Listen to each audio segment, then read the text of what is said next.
Saudara-saudara yang saya kasihi, jumpa kembali pada saat ini dengan renungan harian yang diselenggarakan oleh jemaat-jemaat di GKI Klasis Solo.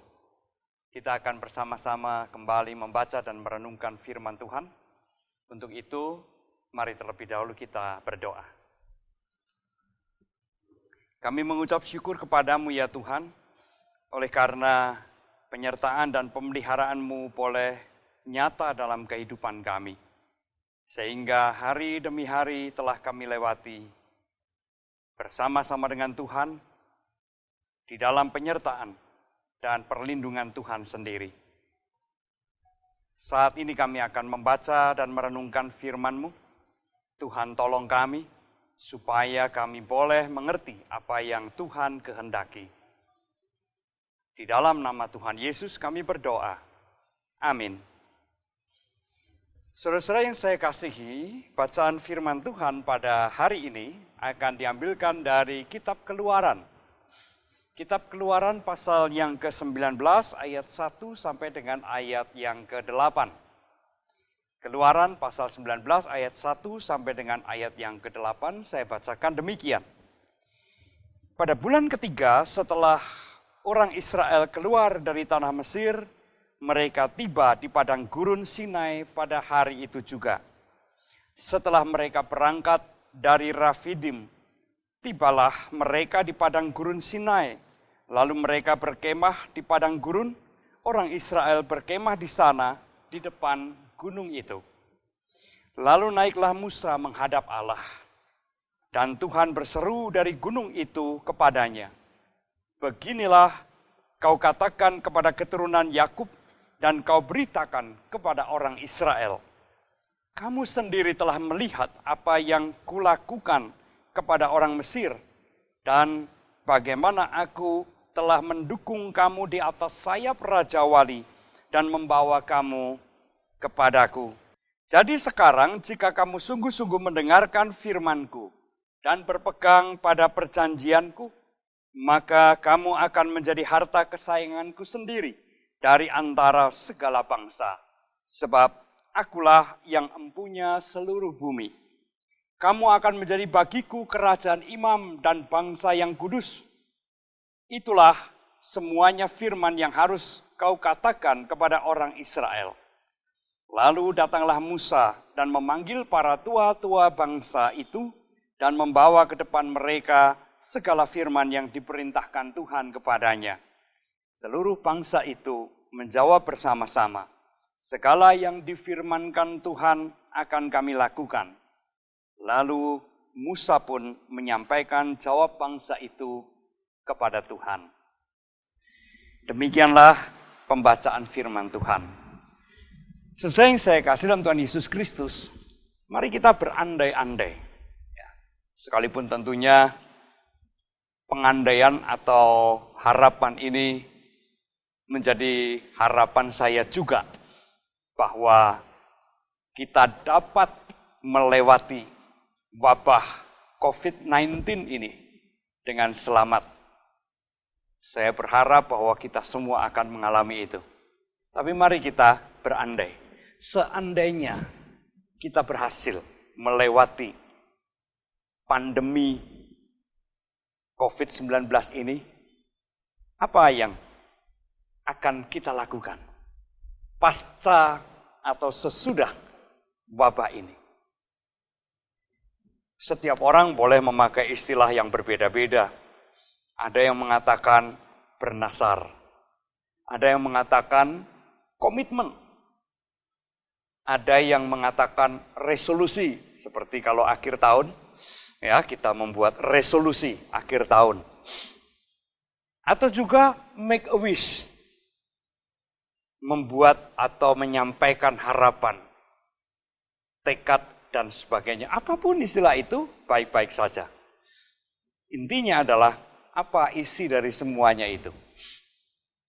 Saudara yang saya kasih dalam Tuhan Yesus Kristus, di dalam kitab Keluaran yang tadi kita baca bersama, kita membaca kesaksian tentang betapa besarnya anugerah Allah yang diberikan kepada umat Israel.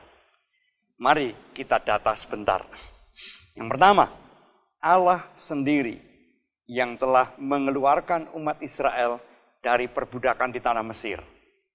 Apa yang dikatakan oleh Allah kepada Musa?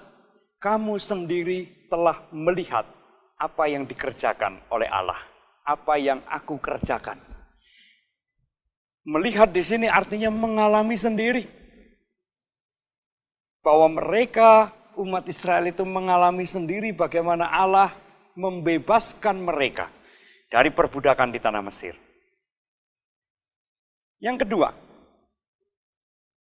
Allah yang dikatakan sebagai empunya alam semesta ini, termasuk manusia di dalamnya, berkenan memilih Israel sebagai umat kesayangannya, sebagai umat yang berharga. Dan kemudian yang ketiga, Allah membuat perjanjian dengan Israel.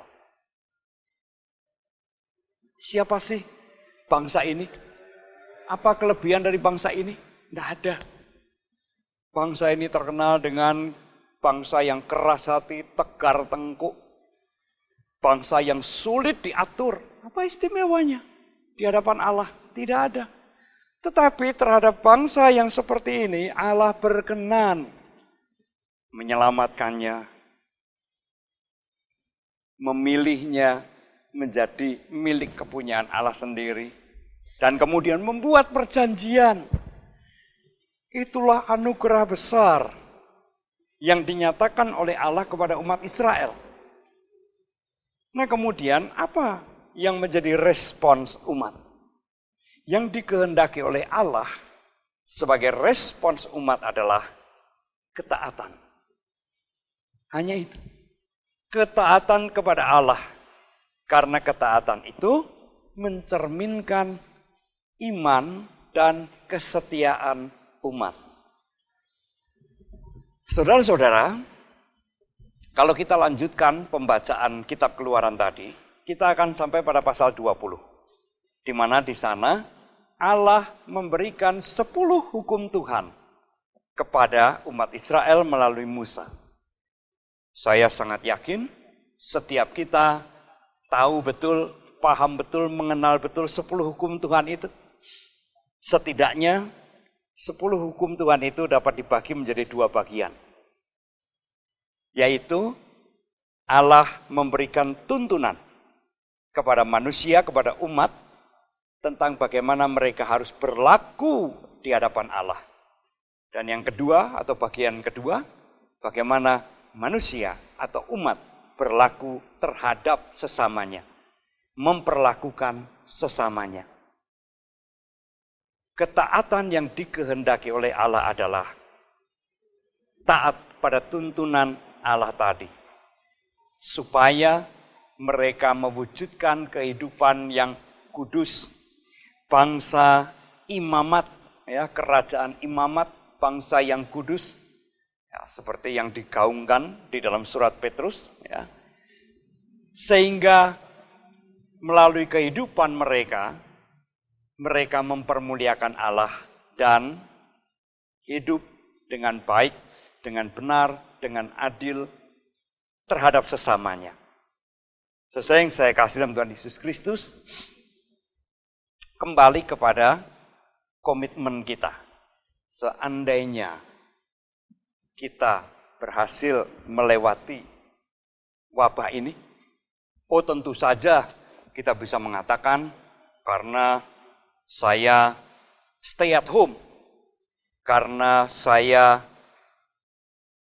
menjaga jarak sosial atau physical distancing, karena saya rajin mencuci tangan, menjaga kebersihan, rajin olahraga, rajin makan makanan yang sehat.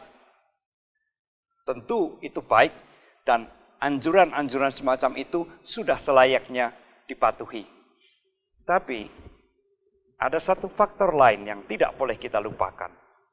Bahwa jikalau kita berhasil melewati wabah ini, itu tidak lain adalah karena pertolongan dari Allah sendiri. Saudara yang saya kasih dalam Tuhan Yesus Kristus.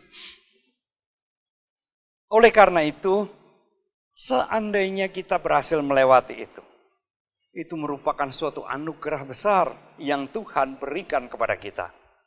Maka mari, sebagaimana yang Allah kehendaki terhadap umat Israel, demikian pula yang dikehendaki Allah kepada kita setelah kita melewati wabah ini. Mari kita membangun hidup yang taat kepada Allah. Hidup yang taat itu mencerminkan iman kita, mencerminkan kesetiaan kita kepada Allah sendiri. Apa yang menjadi tuntunan yang diberikan oleh Allah, mari kita dengarkan dan kita patuhi. Biarlah pasca pandemi ini, kita memiliki kehidupan yang baru. Tuhan memberkati kita semua. Amin. Mari kita berdoa. Ya Tuhan, dengan penuh kerendahan hati, kami mengakui bahwa kami hanya akan dapat melewati wabah yang berbahaya ini oleh karena pertolongan dan pimpinan dari Tuhan. Oleh karena perlindungan Tuhanlah, maka kami dapat melewati wabah ini. Maka ya Tuhan, biarlah kiranya setiap kami juga memiliki komitmen untuk menjalani kehidupan secara baru setelah kami boleh menerima dan mengalami sendiri anugerah dari Tuhan itu. Biarlah hidup kami semakin menyatakan ketaatan kami kepada Tuhan sebagai cerminan dari iman percaya kami kepada Tuhan dan kesetiaan kami kepada Tuhan. Terima kasih Bapa, meteraikan firman-Mu di dalam hati kami, supaya firman-Mu boleh senantiasa mengingatkan kami ke jalan yang seperti apa yang Tuhan kehendaki untuk kami tapaki. Terima kasih Bapa, di dalam Kristus kami berdoa. Amin.